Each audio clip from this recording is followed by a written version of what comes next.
안녕하세요. 제이 아름다운 선물입니다. 오늘 소개해드릴 책은 김동인의 단편소설 광염 소나타입니다.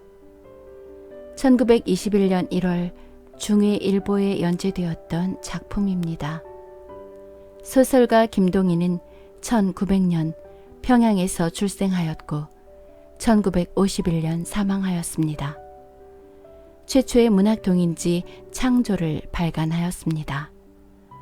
주요 작품으로는 뱃다라기, 감자, 광염 소나타, 발가락이 닮았다 등의 단편 소설과 젊은 그들, 운현궁의 봄 등의 장편 소설이 있습니다. 광염 소나타는 2부로 나누어서 낭독해드리겠습니다. 오늘은 그중 일부를 들려드립니다. 광염 소나타 김동인. 독자는 이제 내가 쓰려는 이야기를 유럽의 어떤 곳에 생긴 일이라고 생각하여도 좋다. 혹은 45년 뒤에 조선을 무대로 생겨날 이야기라고 생각하여도 좋다. 다만 이 지구상의 어떠한 곳에 이러한 일이 있었는지도 모르겠다. 있는지도 모르겠다. 혹은 있을지도 모르겠다. 가능성뿐은 있다. 이만치 알아두면 그만이다. 그런지라 내가 여기 쓰려는 이야기의 주인공 되는 백성수를 혹은 알벨트라 생각하여도 좋을 것이요, 짐이라 생각하여도 좋을 것이요, 또는 호모나 기무라모로 생각하여도 괜찮다. 다만 사람이라 하는 동물을 주인공 삼아가지고 사람의 세상에서 생겨난 일인 줄만 알면. 이러한 전제로서 자, 그러면 내 이야기를 시작하자. 기회라 하는 것이 사람을 망하게도 하고 흥하게도 하는 것을 아시오? 네, 새삼스러이 연구할 문제도 아닐걸요.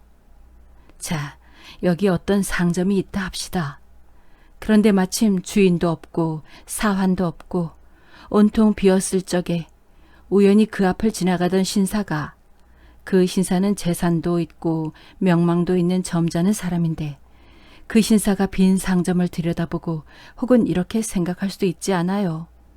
통 비었으니깐 도적놈이라도 넉넉히 들어갈 게다. 들어가서 훔치면 아무도 모를 테다. 집을 왜 이렇게 비워둔담? 이런 생각 끝에 혹은 그 돌발적 변태 심리로서 조그만 물건 하나, 변변치도 않고 욕심도 안 나는 그런 물건을 집어서 주머니에 넣는 경우가 있을지도 모르지 않겠습니까? 글쎄요. 있습니다. 있어요. 어떤 여름날 저녁이었었다. 도회를 떠난 교회 어떤 강변에 두 노인이 앉아서 이런 이야기를 하고 있었다. 그 기회론을 주장하는 사람은 유명한 음악 비평가 K씨였었다. 듣는 사람은 사회교화자의 모씨였었다. 글쎄, 있을까요? 있어요. 좌우간 있다 가정하고 그러한 경우에는 그 책임은 어디 있습니까? 동양 속단 말에 외바서는 신끈도 다시 매지 말랬으니 그 신사가 책임을 질까요? 그래버리면 그뿐이지만 그 신사는 점잖은 사람으로서 그런 절대적 기묘한 찬스만 아니더라면 그런 마음은커녕 염도 내지도 않을 사람이라 생각하면 어찌 됩니까? 말하자면 죄는 기회에 있는데 기회라는 무형물은 벌은 할 수가 없으니깐 그 신사를 가해자로 인정할 수밖에는 지금은 없지요. 그렇습니다. 또 한 가지, 사람의 천재라 하는 것도 경우에 따라서는 어떤 기회가 없으면 영구히 안 나타나고 마는 일이 있는데 그 기회란 것이 어떤 사람에게서 그 사람의 천재와 범죄 본능을 한꺼번에 끌어내었다면 우리는 그 기회를 저주하여야겠습니까? 축복하여야겠습니까? 글쎄요. 선생은 백성수라는 사람을 아시오? 백성수? 자, 기억이 없는데요. 작곡가로서 네, 생각납니다. 유명한 광염 소나타의 작가 말씀이지요?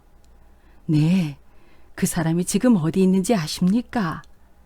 모릅니다. 뭐 발광했단 말이 있었는데?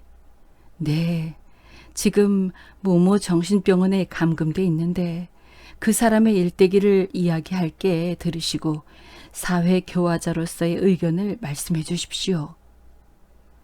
내가 이제 시작하려는 백성수의 아버지도 또한 천분 많은 음악가였습니다. 나와는 동창생이었는데 학생 시대부터 벌써 그의 천분은 넉넉히 볼 수가 있었습니다. 그는 작곡가를 전공하였는데 때때로 스스로 작곡을 하여서는 밤중에 혼자서 피아노를 두드리고 하여서 우리들로 하여금 뜻하지 않고 일어나게 하고 하였습니다. 그리고 우리는 그 밤중에 울려오는 야성적 선율에 몸을 소스라치고 하였습니다. 그는 야인이었습니다. 광포스런 야성은 때때로 비위에 틀리면 선생을 두들기기가 예사이며 우리 학교 근처의 술집이며 모든 상점 주인들은 그에게 몇 개나 안 얻어맞은 사람이 없었습니다. 그러한 야성은 그의 음악 속에 풍부히 잠겨 있어서 오히려 그 야성적 힘이 그의 예술을 더 빛나게 하는 것이었습니다. 그러나 그가 학교를 졸업하고 난 뒤에는 그 야성은 다른 곳으로 발전되고 말았습니다. 술, 무서운 술이었습니다. 아침부터 저녁까지, 저녁부터 아침까지 술잔이 그의 입에서 떠나지를 않았습니다. 그리고 술을 먹고는 옆 언니들에게 행패를 하고 경찰서에 구류를 당하고 나와서는 또 같은 일을 하고 작품이 다 무엇이외까? 술을 먹은 뒤에 취흥에 겨워 때때로 피아노에 앉아서 즉흥으로 탄주를 하고 하였는데 지금 생각하면 그 귀기가 사람을 엄습하는 힘과 야성, 베토벤 이래로 근대 음악가에서 발견할 수 없던 그런 보물이라 하여도 좋을 것이 많았지만 우리들은 각각 제 길 닦기에 바쁜 사람이라 주정꾼의 즉흥악을 일일이 베껴둔다든가 그런 일은 꿈에도 생각하지 않았습니다. 우리들은 그의 장래를 생각하여 때때로 술을 삼가기를 권고하였지만 그런 야인에게 친구의 권고가 무슨 소용이 있겠습니까? 술은 음악이다 하고는 하하하하 웃어버리고 다시 술집으로 달아나고 합니다. 그러한 지 7, 8년이 지난 뒤에 그는 아주 폐인이 되고 말았습니다. 술이 안 들어가면 그의 손은 떨렸습니다. 눈에는 눈곱이 끼었습니다. 그리고 술이 들어가면 그는 그 광포성을 발휘하였습니다. 누구를 물론하고 붙잡고는 입에 술을 부어 넣어 주었습니다. 그러다가는 장소를 불문하고 아무데나 누워서 잡니다. 사실 아까운 천재였습니다. 우리들 새에는 때때로 그의 천분을 생각하고 아깝게 여기는 한숨이 있었지만 세상에서는 그 장래가 무서운 한 천재가 있었다는 것은 몰랐었습니다. 그러는 동안에는 그는 어떤 양가의 처녀를 어떻게 관계를 맺어서 애까지 뵀습니다. 그러나 그 애의 출생을 보지 못하고 아깝게도 심장마비로 죽어버리고 말았습니다. 그 유복자로 세상에 나온 것이 백성수였습니다. 그러나 우리는 백성수가 세상에 출생되었다는 풍문만 들었지 그의 아버지가 죽은 뒤부터는 그 애의 소식이며 그의 어머니의 소식은 일절 몰랐습니다. 아니 몰랐다는 것보다 그 집안의 일은 우리의 머리에서 온전히 잊어버리고 말았습니다. 30년이라는 세월이 흘렀습니다. 10년이면 산천도 변한다 하는데 30년 새의 변천을 어찌 이루다 말하겠습니까? 좌우간 그동안에 나는 내 이름을 닦아 놓았습니다. 아시다시피 지금 K라고 하면 이 나라에서 첫 손가락을 꼽는 음악 비평가가 아닙니까? 견실한 지도적 비평가 K라면 이 나라의 음악계의 권위이며 이 나의 한마디는 음악가의 가치를 결정하는 판결문이라 하여도 옳을 만치 되었습니다. 많은 음악가가 내 손 아래서 자랐으며 많은 음악가가 내 지도로서 이름을 날렸습니다. 재작년 이른 봄 어떤 날이었습니다. 그때 나는 조용한 밤중에 몇 시간씩을 모모 예배당에 가서 명상으로 시간을 보내는 것이 습관이 되어 있었습니다. 언덕 위에 홀로 서 있는 집으로서 조용한 밤중에 혼자 앉아 있노라면 때때로 들보에서 놀라 깬 비둘기의 날개 소리와 간간이 기둥에서 뚝뚝 하는 소리밖에는 아무 소리도 들리지 않는, 말하자면 나 같은 괴상한 성미를 가진 사람이 아니면 돈을 주면서 들어가래도 들어가지 않을 음침한 집이었습니다. 그러나 나 같은 명상을 즐기는 사람에게는 다른 데서 구하기 힘들도록 온갖 것을 가진 집이었습니다. 외따르고 조용하고 음침하며 간간히 알지 못할 신비한 소리까지 들리며 멀리서는 때때로 놀란 듯한 기적 소리도 들리는, 이것뿐으로도 상당한데 게다가 이 예배당에는 피아노도 한 대 있었습니다. 예배당에는 오르간은 있을지나 피아노가 있는 것은 쉽지 않은 것으로서 무슨 흥이나 날 때에는 피아노에 가서 한 곡조 두드리는 재미도 또한 괜찮았습니다. 그날 밤도 아마 2시는 지났을걸요. 그 예배당에서 혼자서 눈을 감고 조용한 맛을 즐기고 있노라는데 갑자기 저편 아래에서 제제하는 소리가 납디다. 그래서 눈을 번쩍 뜨니까 화광이 충천하였는데 내다보니까 언덕 아래 어떤 집이 불이 붙으며 사람들이 왔다 갔다 야단이었습니다. 이렇게 말하면 어떨지 모르지만 그다지 멀지 않은 곳에서 불 붙는 것을 바라보는 맛도 괜찮은 것이었습니다.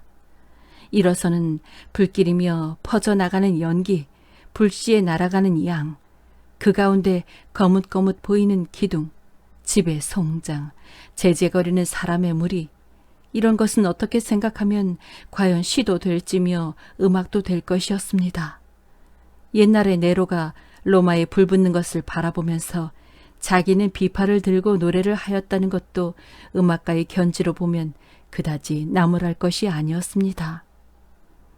나도 그때 그 불을 보고 차차 흥이 났습니다. 네로를 본받아서 나도 즉흥으로 한 곡조 두드려 볼까, 어렴풋이 이런 생각을 하며 나는 그 불을 정신없이 바라보고 있었습니다. 그때였습니다.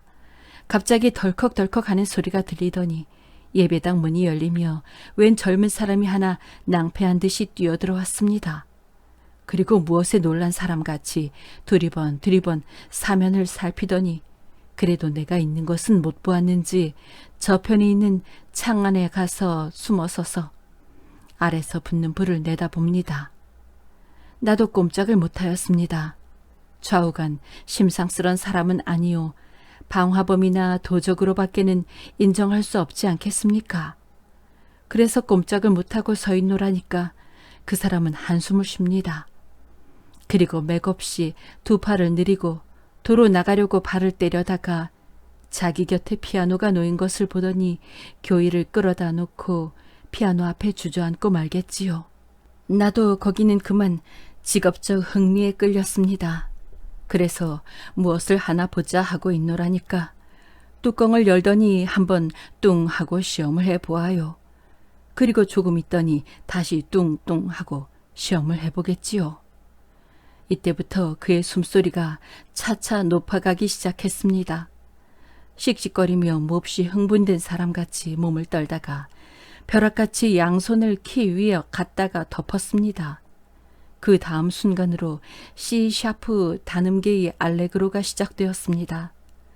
처음에는 다만 흥미로써 그의 모양을 엿보고 있던 나는 그 알레그로가 울리어 나오는 순간 마음은 끝까지 긴장되고 흥분되었습니다.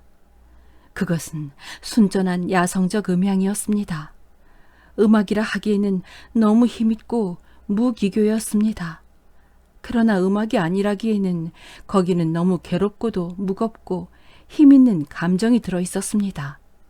그것은 마치 야반의 종소리와도 같이 사람의 마음을 무겁고 음침하게 하는 음향인 동시에 맹수의 부르짖음과 같이 사람으로 하여금 소름 돋치게 하는 무서운 감정의 발현이었습니다.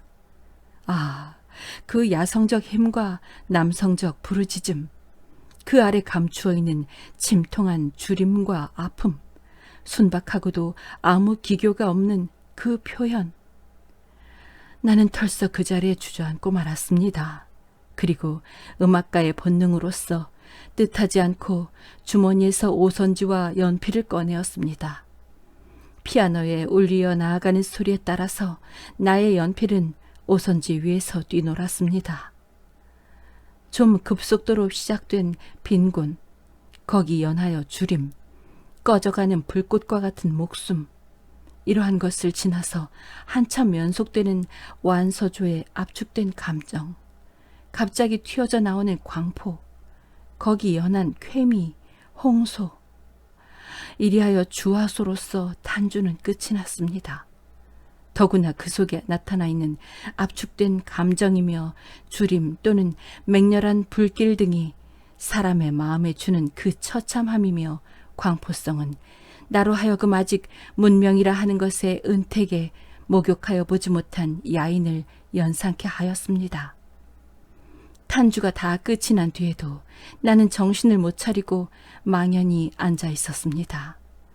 물론 조금이라도 음악에 소양이 있는 사람일 것 같으면 이제 그 소나타를 음악에 대하여 정통으로 아무러한 수양도 받지 못한 사람이 다만 자기의 천재적 즉흥뿐으로 탄주한 것임을 알 것입니다. 해결이 없이 감칠도 화연이며 중육도 화연을 범벅으로 섞어 놓았으며 금칙인 병행 오팔도까지 집어넣은 것으로서 더구나 스케르초는 온전히 뽑아먹은 대담하다면 대담하고 무식하다면 무식하달 수도 있는 방분자유한 소나타였습니다.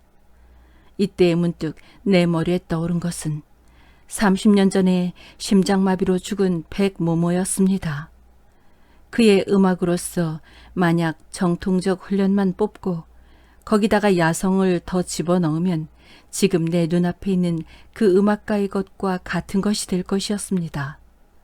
귀기가 사람을 엄습하는 듯한 그 힘과 방분스런 표현과 야성, 이것은 근대 음악가에게 구하기 힘든 보물이었습니다. 그 소나타에 취하여 한참 정신이 어리둥절히 앉았던 나는 고즈넉이 일어서서 그 피아노 앞에 가서 그의 어깨에 가만히 손을 얹었습니다. 한 곡조를 타고 나서 아주 고난듯이 정신이 없이 앉아있던 그는 펄떡 놀라며 일어서서 내 얼굴을 보았습니다. 자네 몇 살 났나? 나는 그에게 이렇게 첫말을 물었습니다. 가슴이 답답한 나로서는 이런 말밖에는 갑자기 다른 말이 생각이 안 났습니다. 그는 높은 창에서 들어오는 달빛을 받고 있는 내 얼굴을 한순간 쳐다보고 머리를 돌이키고 말았습니다. 배고프나? 나는 두 번째 그에게 물었습니다. 그는 시끄러운 듯이 벌떡 일어섰습니다. 그리고 달빛이 비친 내 얼굴을 정면으로 바라보다가 아, K 선생님 아니세요? 하면서 나를 붙들었습니다. 그래서 그렇노라고 하니깐 사진으로는 늘 봤습니다마는 하면서 다시 맥없이 나를 놓으며 머리를 돌렸습니다. 그 순간, 그가 머리를 돌이키는 순간 달빛에 얼핏 나는 그의 얼굴을 처음으로 보았습니다. 그리고 나는 거기서 뜻밖의 30년 전에 죽은 벗 백모모의 모습을 발견하였습니다. 자네 이름이 뭔가? 백성수. 백성수? 그 백모모의 아들이 아닌가? 30년 전에 자네가 나오기 전에 세상 떠난. 그는 머리를 번쩍 들었습니다. 네, 선생님 어떻게 아세요? 백모모의 아들인가? 가치도 생겼다. 내가 자네의 아버지와 동창이네. 아, 역시 그 애비의 아들이다. 그는 한숨을 길게 쉬며 머리를 수그려 버렸습니다. 나는 그날 밤 그 백성수를 데리고 집으로 돌아왔습니다. 그리고 비록 작곡상 온갖 법칙에는 어그러진다 하나 그만치 힘과 정열과 야성으로 찬 소나타를 거저 버리기가 아까워서 다시 한번 피아노에 올라앉기를 명하였습니다. 아까 예배당에서 내가 베낀 것은 알레그로가 거의 끝난 곳부터였으므로 그 전 것을 베끼기 위해서였습니다. 그는 피아노를 향하여 앉아서 머리를 기울였습니다. 몇 번 손으로 키를 두드려 보다가는 다시 머리를 기울이고 생각하고 하였습니다. 그러나 5번, 6번을 다시 하여 보았으나 아무 효과가 없었습니다. 피아노에서 울려나오는 음향은 규칙 없고 되지 않은 한낱 소음에 지나지 못하였습니다. 야성, 힘, 귀기 그런 것은 없었습니다. 감정의 재뿐이 있었습니다. 선생님, 잘 안 됩니다. 그는 부끄러운 듯이 연하여 고개를 기울이며 이렇게 말하였습니다. 2시간도 못 되어서 벌써 잊어버린담. 나는 그를 밀어놓고 내가 대신하여 피아노 앞에 앉아서 아까 베낀 그 음보를 펴놓았습니다. 그리고 내가 베낀 곳부터 다시 시작하였습니다. 화염, 화염, 빈곤, 주림, 야성적 힘, 기괴한 감금당한 감정, 음보를 보면서 타던 나는 스스로 흥분이 되었습니다. 미상불, 그때는 내 눈은 미친 사람같이 번득였으며 얼굴은 흥분으로 새빨갛게 되었을 것이었습니다. 즉 그때에 그가 갑자기 달려들더니 나를 떠밀쳐 버렸습니다. 그리고 자기가 대신하여 앉았습니다. 의자에서 떨어진 나는 너무 흥분되어 다시 일어날 힘도 없이 그 자리에 앉은 대로 그의 양을 쳐다보았습니다. 그는 나를 밀쳐버린 다음에 그 음보를 들고서 읽기 시작하였습니다. 아, 그의 얼굴, 그의 숨소리가 차차 높아지면서 눈은 미친 사람과 같이 빛을 내기 시작하였습니다. 그러더니 그 음보를 획 내어 던지며 문득 벼락같이 그의 두 손은 피아노 위에 덧엎였습니다. C# 단음계의 광포스런 소나타는 다시 시작되었습니다. 폭풍우같이 또는 무서운 물결같이 사람으로 하여금 숨막히게 하는 그 힘, 그것은 베토벤 이래로 근대 음악가에서 보지 못하던 광포스런 야성이었습니다. 무섭고도 참담스런 주림, 빈곤, 압축된 감정, 거기서 튀어져 나온 맹염, 공포, 홍소. 아, 나는 너무 숨이 답답하여 뜻하지 않고 두 손을 회회 내저었습니다. 그날 밤이 새도록 그는 흥분이 되어서 자기의 과거를 일일이 다 이야기하였습니다. 그 이야기에 의지하면 대략 그의 경력은 이러하였습니다. 그의 어머니는 그를 뵌 뒤에 곧 자기의 친정에서 쫓겨나왔습니다. 그때부터 그의 가난함은 시작되었습니다. 그러나 교양이 있고 어진 그의 어머니는 품팔이를 할지언정 성수는 곱게 길렀습니다. 변변치는 않으나마 오르간 하나를 준비하여 두고 그가 잠자럴 때에는 슈베르트의 자장가로서 그의 잠을 도왔으며 아침에 깰 때는 하루 종일 유쾌히 지내게 하기 위하여 도랜디의 세컨드 왈츠로서 그의 원기를 돋우었습니다. 그는 3살 났을 적에 어머니의 품에 안겨서 오르간을 장난하여 보았습니다. 이 오르간을 장난하는 것을 본 어머니는 근근히 돈을 모아서 그가 6살 나는 해에 피아노를 하나 샀습니다.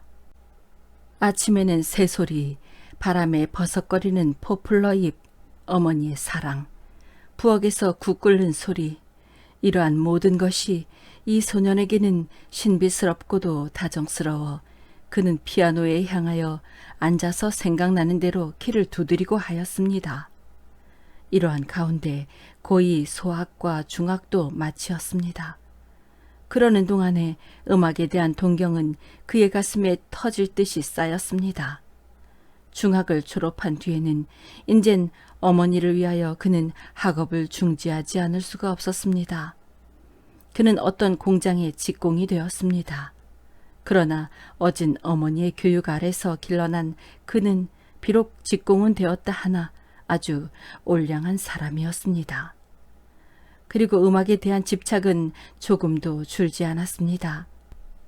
비록 돈이 없어서 정식으로 음악 교육은 못 받을 망정 거리에서 손님을 끊으라고 틀어놓은 유성기 앞이며 또는 일요일날 예배당에서 찬양대의 노래에 젊은 가슴을 뛰놀리던 그이였습니다. 집에서는 피아노 앞을 떠나본 일이 없었습니다. 때때로 비상한 감흥으로 오선지를 내어놓고 음보를 그려본 적도 한두 번이 아니었습니다. 그러나 이상한 것은 그만치 뛰놀던 열정과 터질 듯한 감격도 음보로 그려놓으면 아무 긴장도 없는 싱거운 음계가 되어버리곤 하였습니다. 왜? 그만치 천분이 있고 그만치 열정이 있던 그에게서 왜 그런 재와 같은 음악만 나왔느냐고 물으실 테지요. 거기 대하여서는 이따가 설명하리다. 감격과 불만, 열정과 재, 비상한 흥분과 그 흥분에 대한 반비례되는 시원찮은 결과, 이러한 불만에 10년이 지났습니다. 그의 어머니는 문득 몹쓸 병에 걸렸습니다. 자양과 약값, 그의 몇 해를 근근히 모았던 돈은 차차 줄기 시작하였습니다. 조금이라도 안락한 생활이 되기만 하면 정식으로 음악에 대한 교육을 받으려고 모아두었던 저금은 그의 어머니의 병에 다 들어갔습니다. 그러나 그의 어머니의 병은 차도가 보이지 않았습니다. 그리하여 그와 내가 그 예배당에서 만나기 전해 여름 어떤 날 그의 어머니는 도저히 회복할 가망이 없는 중태까지 빠지게 되었습니다. 그러나 그때는 벌써 그에게는 돈이라고는 다 떨어진 때였습니다. 그날 아침 그는 위독한 어머니를 버려두고 역시 공장에를 갔습니다. 그러나 아무리 하여도 마음이 놓이지 않아서 이를 중도에 그만두고 집으로 돌아왔습니다. 그때는 어머니는 벌써 혼수 상태에 빠져 있었습니다. 가슴이 덜컥 내려앉은 그는 황급히 다시 뛰어나갔습니다. 그러나 어디로, 무얼 하러, 뜻없이 뛰어나와서 한참 다름박질하다가 그는 문득 정신을 차리고 의사라도 청할 양으로 희끈 돌아섰습니다. 그때였습니다. 아까 내가 말한 바 기회라는 것이 그때 그의 앞에 나타났습니다. 그것은 조그만 담배가게 앞이었는데 가게와 안방과의 새의 문은 닫혀 있고 안에는 미상불 사람이 있을지나 가게를 보는 눈은 눈에 안 띄었습니다. 그리고 그 담배 상자 위에는 50전짜리 은전 한 입과 동전 몇 잎이 놓여 있었습니다. 그는 자기로도 무엇을 하는지 몰랐습니다. 의사를 청하여 오려면 다만 몇십 전이라도 돈이 있어야겠단 어렴풋한 생각만 가지고 있던 그는 한 번 사면을 살핀 뒤에 벼락같이 그 돈을 쥐고 달아났습니다. 그러나 그는 20간도 뛰지 못하여 따라오는 그 집 사람에게 붙들렸습니다. 그는 몇 번을 사정하였습니다. 마지막에는 자기의 어머니가 명제 경각이니 1시간만 놓아주면 의사를 어머니에게 보내고 다시 오마고까지 하여 보았습니다. 그러나 그런 말은 모두 헛소리로 돌아가고 그는 마침내 경찰서로 가게 되었습니다. 경찰서에서 재판소로, 재판소에서 감옥으로. 이러한 6달 동안에 그는 이를 갈면서 분해하였습니다. 자기 어머니의 운명이 어찌 되었나. 그는 손과 발을 동동 구르면서 안타까워했습니다. 만약 세상을 떠났다 하면 떠나는 순간에 얼마나 자기를 찾았겠습니까? 임종에도 물 한 잔 떠넣어줄 사람이 없는 어머니였습니다. 애타하는 그 모양, 목말라 하는 그 모양을 생각하고는 그 어머니에게 지지 않게 자기도 애타하고 목말라 했습니다. 반년 뒤에 겨우 광명한 세상에 나와서 자기의 오막살이를 찾아가매 거기는 벌써 다른 사람이 들어 있었으며 그의 어머니는 반년 전에 아들을 찾으며 길에까지 기어 나와서 죽었다 합니다. 공동묘지를 가보았으나 분묘조차 발견할 수가 없었습니다. 이리하여 갈 곳이 없이 헤매던 그는 그날도 역시 잘 곳을 찾으러 헤매다가 그 예배당까지 뛰쳐 들어온 것이었습니다.